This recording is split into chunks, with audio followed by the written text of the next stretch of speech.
એ રોમનનો ચોથો અધ્યાય એની 18 અને 18 થી 20 કડી. રોમન અધ્યાય 4 કડી 18 થી 20. આશા ફળીભૂત નહીં થાય એવું લાગતું હતું ત્યારે અબ્રાહામે ઈશ્વર ઉપર ભરોસો મૂકતા આશા રાખી. તેથી તે ઘણી પ્રજાઓનો પૂર્વજ બન્યો. ધર્મશાસ્ત્રમાં લખેલું છે તેમ તારા વંશજો ઘણા થશે. તેની ઉંમર લગભગ 100 વર્ષની થઈ હતી. તેનું શરીર લગભગ મૃતપ્રાય થઈ ગયું હતું અને તેની પત્ની સારાને બાળક જન્મવાની કોઈ શક્યતા ન હતી. આ બાબતો ધ્યાનમાં લીધા છતાં તેનો વિશ્વાસ ડગ્યો નહીં. ઈશ્વરના વરદાન પર તે શંકા લાવ્યો નહીં. વિશ્વાસમાંથી ડગ્યા વગર દ્રઢ રહીને તેણે ઈશ્વરને મહિમા આપ્યો. આ પ્રભુની વાણી છે, તે આપણો આધાર છે. આજનો વિષય છે આશાનો સ્ત્રોત. આપણને આશા ક્યાંથી મળે એના વિશે આપણે આજે જોઈશું. આજે આપણે વચન વાંચ્યું એમાં આપણને ખબર પડી કે અબ્રાહામની પાસે કોઈ આશા હતી નહીં. કારણ કે આપણે એક હકીકત જોઈએ કે એક ઘરડી વ્યક્તિ હોય એની પાસેથી આપણે બાળકની શું અપેક્ષા રાખી શકીએ? કારણ કે વર્ષો સુધી એ લોકો પ્રભુની પાસે પ્રાર્થના કરી હશે, વર્ષો સુધી તપ કર્યા હશે અને છેલ્લે એક ઉંમર આવ્યા પછી એ લોકો એમની આશા છોડી દે. અને એ જ સમયે જો તમે ઉત્પત્તિનો ગ્રંથ વાંચો તો તમને ખબર પડશે કે પરમેશ્વરે અબ્રામને 75 વર્ષે આહવાન આપેલો, હાકલ આપેલી કે ભાઈ તું હવે તો તારા બાપના ઘરેથી નીકળી જા. અને અબ્રામ એટલો તો વિશ્વાસી કે એણે પરમેશ્વરે જે વાત કરી એવું ચૂપચાપ એની પત્ની, એના નોકરો, એના ઘેટા બકરા બધું લઈને નીકળી ગયો. એના વિશે આપણે જ્યારે મળીશું ત્યારે વાત કરીશું કે એ કેમ પરમેશ્વરે એને એ ઘરમાંથી નીકળવાનું કહ્યું. કારણ કે એના બાપ બધી મૂર્તિઓમાં માનતા હતા, બધી રૂઢિઓમાં માનતા હતા, પૂજાઓને બધું કરતા હતા. પણ પરમેશ્વરે એને એટલે ઘણી બધી બાબતો છે. ત્યારે આપણી પાસે એટલો બધો સમય છે નહીં એના વિશે વાત કરવાનો. પણ અહીંયા જે મુખ્ય બાબત આપણે સમજવાની એ છે કે અબ્રાહમે પરમેશ્વરનું વચન સાંભળ્યું અને એને અનુરૂપ એ જીવ્યા. અને ઈશ્વરે એમને કહ્યું હતું કે હું તને પ્રજાઓનો પિતા ગણીશ, તને તારા દ્વારા વંશો જ ઉત્પન્ન કરીશ. હવે અબ્રાહમને કદાચ પ્રશ્ન થાય, જો હું હોઉં તો પ્રશ્ન કરું કે પ્રભુ તમે શું કહો છો? મારી ઉંમર જુઓ, તમે મારે તો એક બાળક પણ નથી અને તમે વંશજો ઉત્પન્ન કરવાની વાત કરો છો. આવો પ્રશ્ન જો આપણે હોઈએ તો આવું કહીએ. પણ અબ્રાહમે શું કર્યું? ખાલી વિશ્વાસ કર્યો. આ એક બાબત આપણે અહીંયા સમજવાની જરૂર છે. એટલે અને એવું નથી કે એ વર્ષો પહેલા થયું હતું. ના, આજે પણ ઘણા લોકોના જીવનમાં આવા પ્રસંગો બન્યા છે. ઘણા લોકોએ જે આંખો બંધ કરીને જ્યારે પરમેશ્વર કહે છે ને વિશ્વાસ કર્યો છે, પરમેશ્વરના વચનો પ્રમાણે ચાલ્યા છે, ત્યારે એમના જીવનમાં ખરેખર મોટા મોટા કાર્યો થયા છે. મારો એક પ્રસંગ કરું. જ્યારે હું અમદાવાદમાં આવેલો નવો ત્યારે મારી પાસે નોકરી નથી. કે હું જે જગ્યાએથી આવ્યો હતો અને પછી મારી પાસે બહુ મોટું લાંબુ સીવી હતું, ઘણા બધા અનુભવો, ઘણું એજ્યુકેશન, કારણ કે ડબલ ગ્રેજ્યુએશન ને માસ્ટર ડિગ્રી અને પછી બધા કોર્સ કરેલા અને એટલું ઘણું બધું. હું ઘણી બધી કંપનીઓમાં ગયો હતો અને અલગ અલગ શહેરોમાં પણ ગયો હતો. અને તમે જો હું તમને પૂછું, અત્યારે મારી પાસે એ પણ સવાલ કે પૂછું કેટલા મેં ઇન્ટરવ્યૂ આપ્યા છે, મેં 26 ઇન્ટરવ્યૂ આપેલા. અને એક જગ્યાએ તો મને 3 થી 4 વાર પણ બોલાવેલો, પણ નોકરી નહીં. એક સમય એવો આવ્યો કે હું હતાશામાં પડી ગયો હતો કે આ ઉંમર પછી આવ્યા પછી આટલી ઉંમરે મને કોણ નોકરી પણ આપે. અને ત્યારે મને કોઈ મારા સંબંધી દ્વારા એક વિચાર મને આપ્યો કે કેમ નહીં તમે તમારું કંઈ બિઝનેસ શરૂ કરો. તો અમે વિચાર્યું કે મારા વાઈફ પણ એજ્યુકેશનમાં છે, હું પણ વર્ષોથી મેં લોકોને ભણાયા છે, તો એ ચીજ આપણે શરૂ કરીએ. પણ હવે નાણાં ક્યાંથી લાવવાના, જગ્યા ક્યાંથી લેવાની? કારણ કે પૂરતા નાણાં પણ અહીંયા શહેર એટલે તમે જુઓ કે તમારે કોઈ જગ્યા પર તમારે લેવી હોય રેન્ટ ઉપર તો એ કેટલા લાખોમાં જાય. તમને એ વાત કરું કે જો પ્રભુની આ યોજના હતી, કોઈ વ્યક્તિને દ્વારા પ્રભુએ અમને જણાવ્યું હતું, અને ત્યારે જે થયું એના વિશે મારે તમને વાત કરવી છે. કારણ કે હકીકત આપણે જોઈએ તો શક્ય જ નથી ક્લાસ ચાલુ કરવાનો. શક્ય જ નથી કે તમે આટલા ભંડોળ તમારી પાસે હોય ને તમે કંઈક આવું શરૂ કરી શકો. પણ પ્રભુની કઈ યોજના એ હતી કે અમારે જ્યારે શરૂ કર્યું ત્યારે પછી મને કોઈના દ્વારા જાણવા મળ્યું કે તમારે ક્લાસ લેવો છે. મેં કહ્યું હા, મારે તો કંઈક ક્લાસ લેવો છે, કંઈ મળી જાય તો. અને ત્યારે અમને એક વ્યક્તિ મળ્યા, અને એ પોતે ક્રિશ્ચિયન છે, કેરળાના વ્યક્તિ. અને એમને મળવા ગયા તો એમણે અમને બહુ સરસ રીતે આવકાર્યા, અને પછી તમને કહ્યું કે તમારે ક્લાસ શરૂ કરવો છે. મેં કહ્યું કે હા, મારી પાસે. તો કે મારી પાસે ક્લાસ છે પણ મારી પાસે બાળકો નથી. અને અમે કહ્યું કે અમારી પાસે બાળકો છે પણ અમારી પાસે ક્લાસ નથી. તો તરત જ એ જ ઘડીએ અમને કહ્યું કે તમે આવી જાઓ અહીંયા. મારા વાલાઓ, મોટો ક્લાસ, ઘણી બધી ખુરશીઓ, 2 AC, બધી જ વ્યવસ્થા. અને બીજા દિવસથી અમે એ લોકોએ ક્લાસ લીધો. અને હવે મારે જે ભાડું આપવાનું થયું તો મેં કહ્યું કે સાહેબ કઈ ભાડું.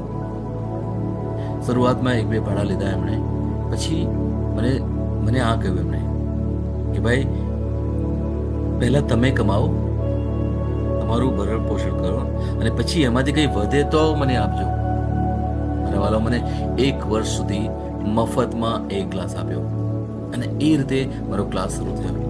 અને ધીરે ધીરે મારા વિદ્યાર્થીઓનો નંબર વધતો ગયો.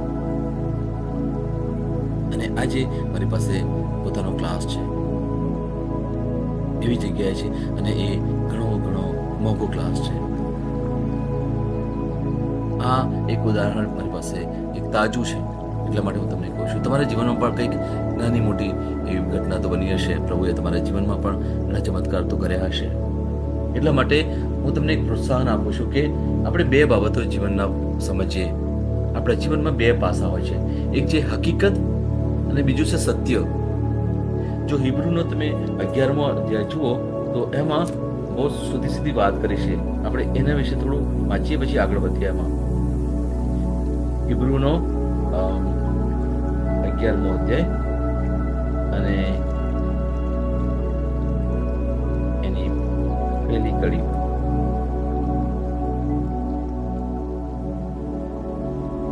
વચન કહે છે પ્રમાણે, હવે વિશ્વાસ તો આપણે જે આશા રાખીએ છીએ તેની બાંયધરી તથા હજી નજરે જોયું નથી તેની ખાતરી. 2 બાબતો છે. જે આપણે નજરે જોઈએ છે એ છે હકીકત. જે આપણી ઇન્દ્રિયો દ્વારા આપણે અનુભવ કરીએ છીએ એ છે હકીકત.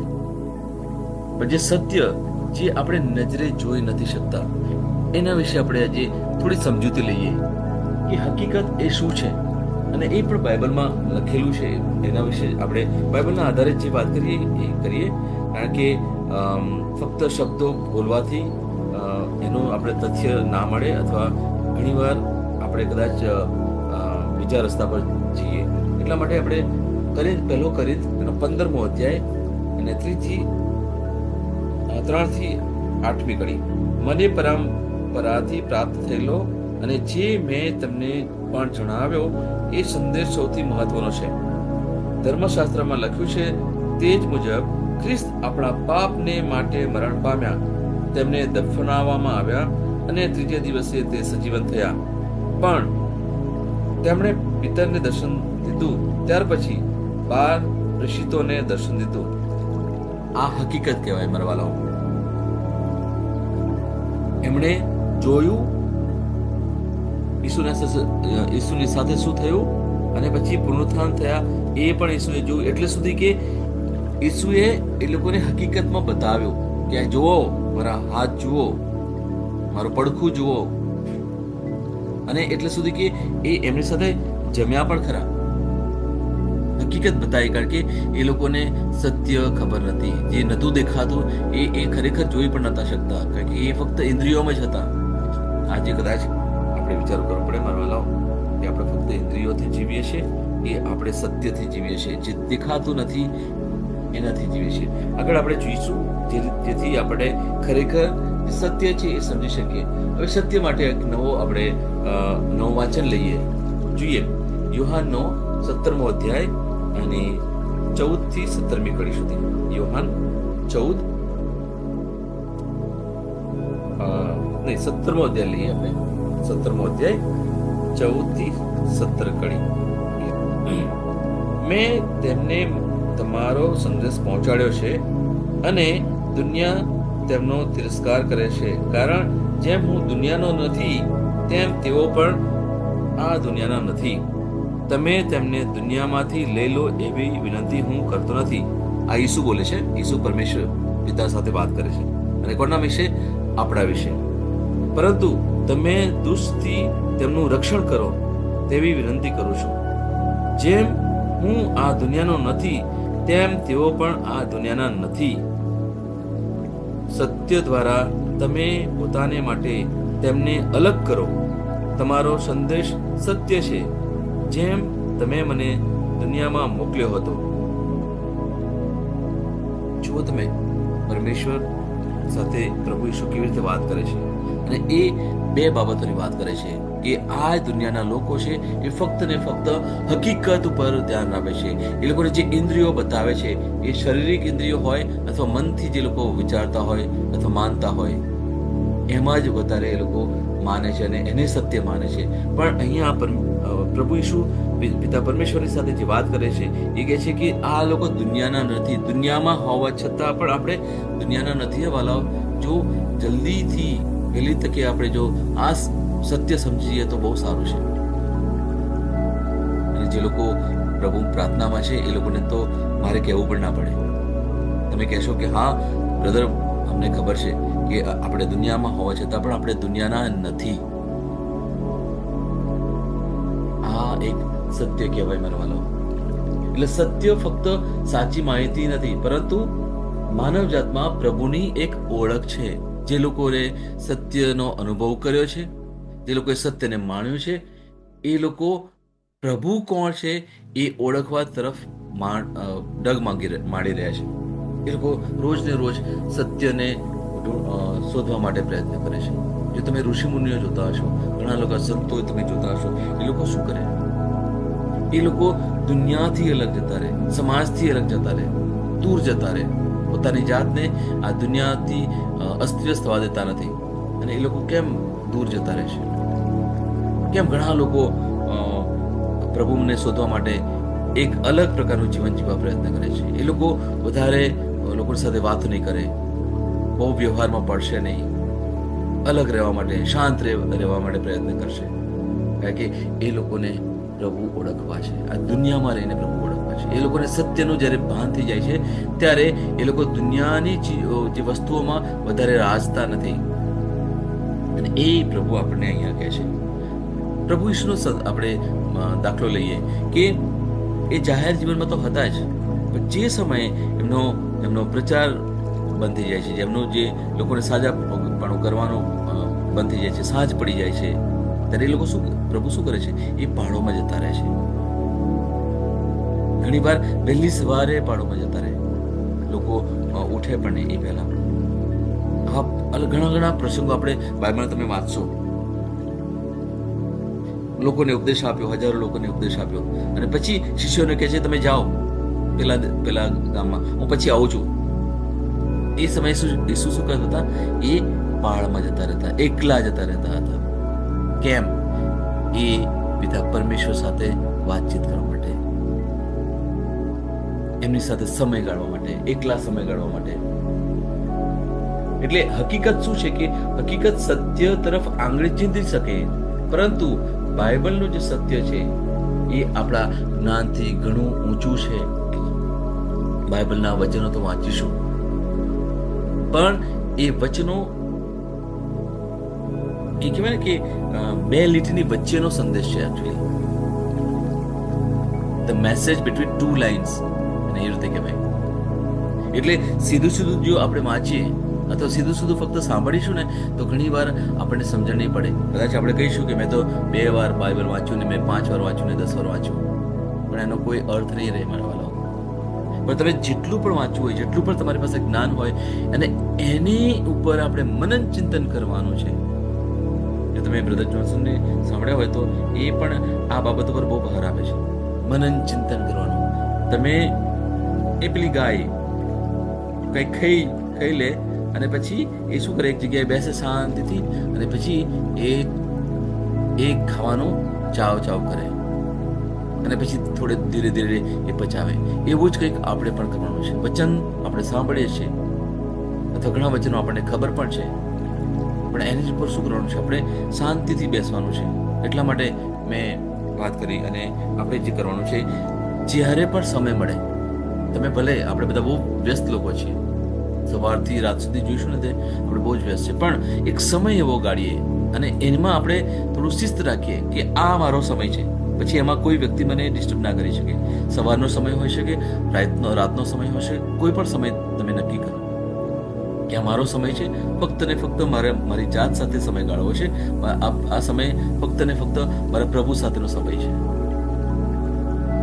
અને પછી જો તમે મનન ચિંતન કરશો, તમને ખબર પડશે કે પ્રભુ તમને કેવા કેવા ગૂઢ રહસ્યો સમજાવશે. ભલાઓ, હું તમને સાચું કહું છું, મેં પ્રયત્ન કર્યો છે. જેટલા લોકો પણ જે સારા પ્રચારકો છે એ લોકો એ જ કરે છે. બાઇબલના વચનો લઈને એના અંદરનો જે ગૂઢાર્થ છે, એને અંગ્રેજીમાં કે નેક્ટર, જે ખરેખર જે રસ છે, એ રસ આપણે લેવાનો છે, ફક્ત ખાવાનું નથી. એ ખાવામાં આપણે જો આપણે જે શરીરમાં જે લોકોને ખબર છે બાયોલોજી, તો આપણે જે ખાઈએ છીએ ને, એ ખાયા પછી જે પચે છે, એમાંથી જે રસ નીકળે છે ને, એનાથી આપણું શરીર ચાલે છે. બારવાલાઓ, એવું જ કંઈક આપણે પણ આ બાઇબલમાં કરવાનું છે. આપણે રસ લેવાનો છે, બાઇબલના વચનોનો રસ લેવાનો છે. ફક્ત બાઇબલના શબ્દો નથી વાંચવાના. એટલા જે વચનો આપણે વાંચીએ છીએ ને, એ સત્ય છે, અને સત્ય જ આપણને મુક્ત કરશે. આપણે બાઇબલ વચન પણ આ જ કહે છે, સત્ય આપણને મુક્ત કરશે. એટલે ઈસુ ક્રૂસ પર મરી ગયા, પછી સજીવન થયા, આ બધી હકીકત છે. એટલે તેમના મૃત્યુ અને પુનરુત્થાન એનાથી આપણો ઉદ્ધાર થયો છે. જો તમે પહેલો પિતર 2 અધ્યાય એની 24મી કડી પણ વાંચો તો એમાં આ જ લખ્યું છે. ઓકે, વાંચી લઈએ. ચલો, એ પણ જોઈ લઈશું.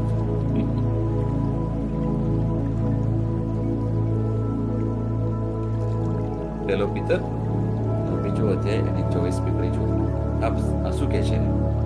ખ્રિસ્તે ક્રૂસ પર પોતાના શરીરમાં આપણા પાપ માથે લીધા, તેથી આપણે પાપ વિશે મરણ પામીએ અને ઈશ્વરની દ્રષ્ટિએ સદાચારી જીવન જીવીએ.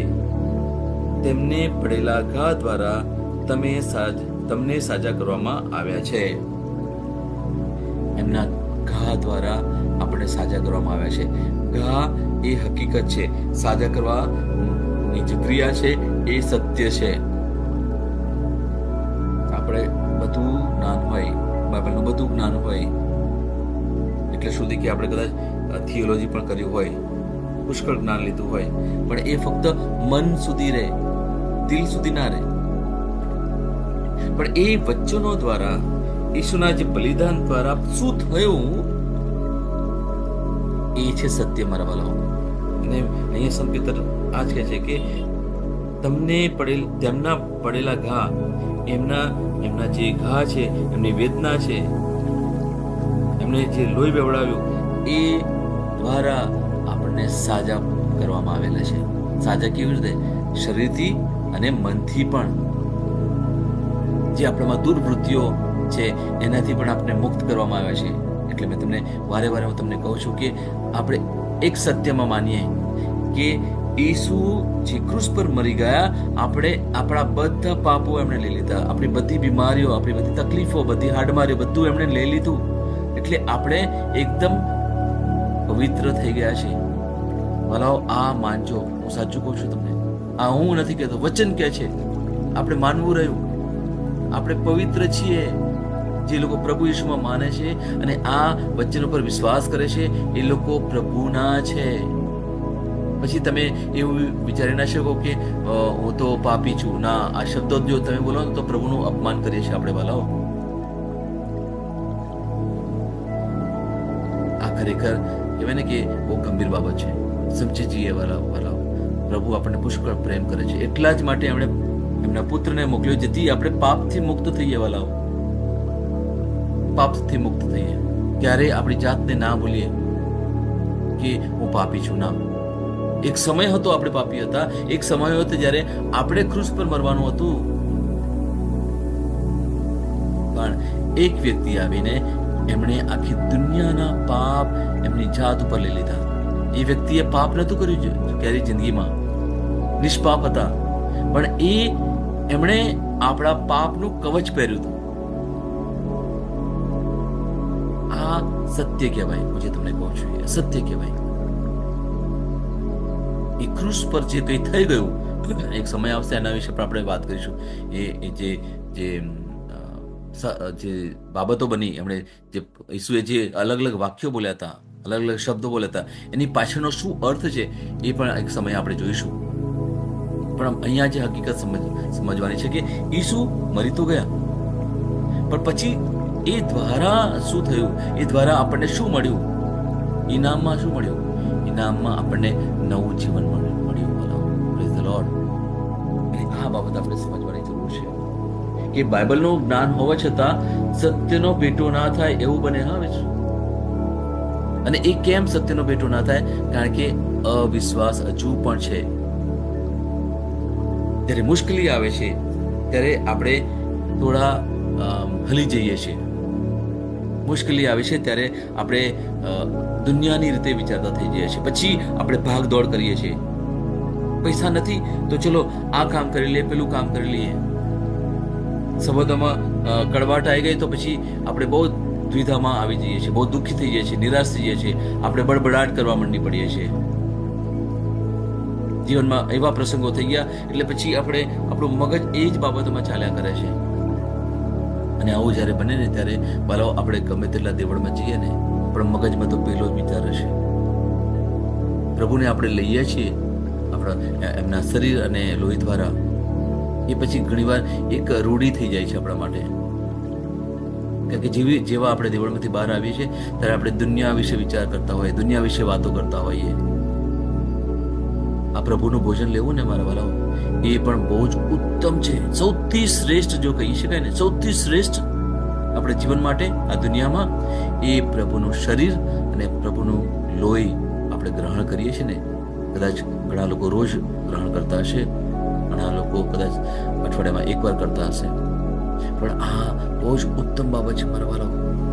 જો એ ગ્રહણ કર્યા પછી તમે શાંતિથી બેસશો અને એ દિવસ ધારો કે રવિવાર નો સમય હોય તો તમે દુનિયાથી દૂર થઈ જાઓ, થોડા તમારા કુટુંબીજનોથી દૂર થઈ જાઓ. થોડો સમય, મે બી 1 કલાક, 2 કલાક, મે બી અડધો દિવસ, એ તમે પ્રભુનું શરીર અને પ્રભુનું લોહી એની ઉપર તમે મનન ચિંતન કરજો. હું તમને સાચે સાચ કહું છું, તમે પ્રભુનો પુષ્કળ અનુભવ કરશો, પુષ્કળ અનુભવ કરશો.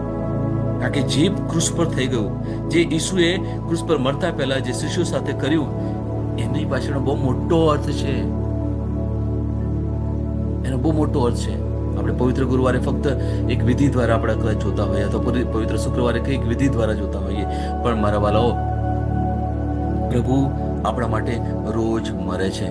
જે સમયે આપણે ભૂલ કરીએ છીએ એ મરી જાય છે, અને જે સમયે આપણે પાછા આવીએ છીએ ને ત્યારે આપણું પુનરુત્થાન થાય છે.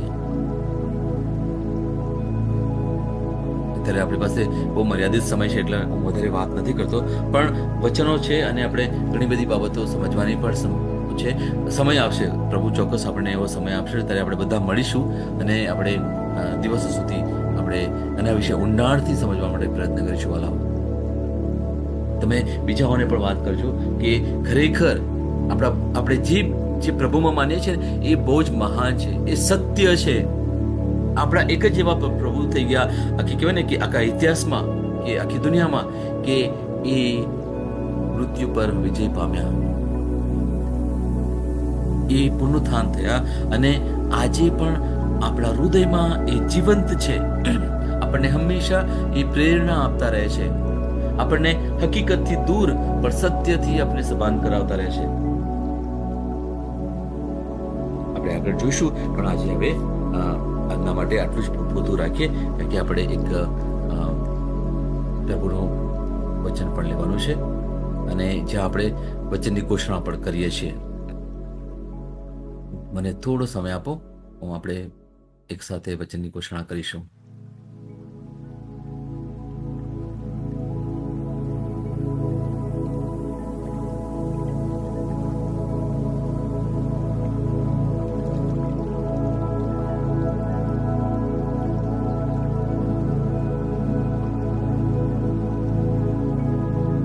તમે એ રીતે બોલો કે અર્થપૂર્ણ રહે. છઠ્ઠો દિવસ, વિશ્વાસ ઘોષણા. હું મારા જીવન પર વિશ્વાસનો વારસો જાહેર કરું છું. હું જાહેર કરું છું કે હું ભાવિ પેઢીઓ માટે આશીર્વાદનો સંગ્રહ કરું છું. મારું જીવન શ્રેષ્ઠતા અને પ્રામાણિકતા દ્વારા ચિહ્નિત થયેલ છે, કારણ કે હું યોગ્ય પસંદગી કરી રહ્યો છું અને વિશ્વાસના ડગલા લઈ રહ્યો છું. અન્ય લોકો મારામાં ખ્રિસ્તને અનુસરવા માંગશે.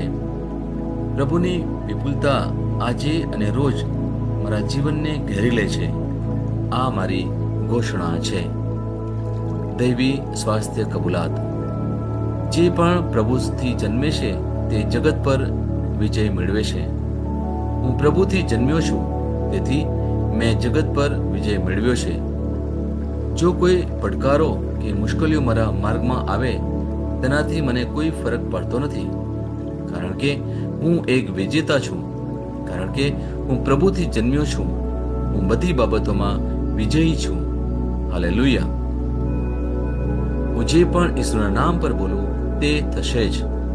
હું મજબૂત છું, હું તંદુરસ્ત છું, હું ધન્ય છું, હું સમૃદ્ધ છું, હું શક્તિશાળી છું, હું અભિષિક્ત છું, હું મુક્ત છું, હું પ્રભુનો વિશ્વાસી છું, હું પ્રભુ અને મનુષ્ય દ્વારા પ્રિય છું. હું જે જોઉં છું તે નથી બોલતો, પણ જે જોવા માંગુ છું તે બોલું છું. હું એક અવિભાજ્ય બીજ છું. હું મારા પ્રભુના ઘરમાં સારી જમીન પર રોપાયો છું. હું મારા ઈશ્વરની વાડીમાં નારિયેળના ઝાડની જેમ ફૂલું ફાલું છું. હું ખરા સમયમાં મબલક પાક આપું છું. હું પ્રભુમાં તાજા લીલા વૃક્ષો જેવો છું. હું વૃદ્ધાવસ્થામાં પણ ફળદાયક રહીશ. મારા પાન કદી નહીં કરમાય. હું જે પણ પ્રભુ ઈસુના નામમાં કામ કરીશ તેમાં સફળ થઈશ. ઈસુના નામમાં વસ્તુઓ હંમેશા મારા માટે કામ કરી રહી છે. હું ખ્રિસ્ત ઈસુમાં દરેક આત્મિક આશીર્વાદ મેળવનાર છું. હું મારા મનને ખ્રિસ્તના મન જેવું સંપૂર્ણ થવાનું કહું છું અને તેને નિર્દેશ આપું છું કે તે પ્રભુના વચનો દ્વારા ચાલે. હું મારા રજૂ અને ચેતાને જીવનની વાત કરું છું. હું મારા સ્નાયુઓ અને અસ્થિબંધન માટે તાકાત બોલું છું. હું મારા હૃદય સાથે જીવન શક્તિની વાત કરું છું. હું સામાન્ય શ્વાસની પ્રક્રિયા જાળવવા માટે મારા ફેફસા અને પેશીઓ સાથે વાત કરું છું. હું મારી કિડની, યકૃત અને સ્વાદુપિંડને સંપૂર્ણ સ્વાસ્થ્ય અર્પું છું. મારા લોહીના દરેક કોષમાં જીવન છે. મારા હાડકાં સાદા અને નાજુક અસ્થિઓ ગોઠવાયેલા, મજબૂત અને મક્કમ છે. મારી આંગળીઓ ઉત્તમ રીતે કાર્ય કરે છે. મારી આંખોનું તેજ સારું છે. મારા કાન શ્રેષ્ઠ રીતે કાર્ય કરે છે. મારી ત્વચા નવા જન્મેલા બાળક અને ઈશ્વરની સુંદરતા જેવી મુલાયમ અને તંદુરસ્ત છે. મારા વાળના મૂળ સજ્જડ છે. હું મારા વાળને મજબૂત રહેવાનો આદેશ આપું છું અને જ્યાં મૃત્યુની જરૂર હોય ત્યાં હું વાળ ઉગવાનો કહું છું. મારા દાંત, અવાળા, જડબા, રક્તવાહિની બધું જ સ્વસ્થ, મજબૂત અને સંપૂર્ણ છે. મારા બધા હોર્મોન્સ અને ન્યુરોકેમિકલ ટ્રાન્સમીટર એકબીજા સાથે સંપૂર્ણ સુમેળમાં છે અને તેમના કાર્યોને સામાન્ય રીતે ચલાવી રહ્યા છે. પાચન તંત્ર તંદુરસ્ત છે, તમામ ખોરાકને પચાવવા સક્ષમ છે. હું ખ્રિસ્તની આજ્ઞાપાલનમાં તમામ પ્રકારના વ્યસનો, માદક દ્રવ્યો, ખાવું પીવું, ટેકનોલોજી, વિલંબ, ગપસપ, આળસ, અતિશય ઊંઘ, સુસ્તી, અનિવાર્ય ખરીદી, દરેક પ્રકારનો અતિશય વપરાશ તમામને કાબૂમાં લાવું છું. જેમ ઈસુ છે તેવો જ હું છું. મારી પ્રજનન પ્રણાલી પૂરતી માત્રામાં અને સારી ગતિશીલતા દ્વારા શુક્રાણુનું ઉત્પાદન અને જમા કરી રહી છે. બહેનો માટે મારી પ્રજનન પ્રણાલી સમયસર ઈંડા કોષો ઉત્પન્ન કરે છે તથા જન્મ સુધી ગર્ભનું રક્ષણ અને પોષણ કરે છે. મારા અંગની દરેક પેશીઓ સંપૂર્ણ રીતે કાર્ય કરે છે અને હું મારા શરીરમાં કોઈ પણ ખામી કે ખોડખાપણને નકારું છું.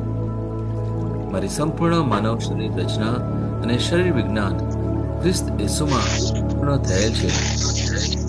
ઈસુના નામે હાલેલુયા, આમીન. ઈશ્વર પિતા મને પ્રેમ કરે છે, હું જાણું છું. ઈશ્વર પુત્ર મને પ્રેમ કરે છે, હું જાણું છું. ઈશ્વર આત્મા મને પ્રેમ કરે છે, હું જાણું છું. ઈસુની જય. ઈસુની જય. હાલેલુયા, ઈસુની જય. Hallelujah, hallelujah, hallelujah, hallelujah.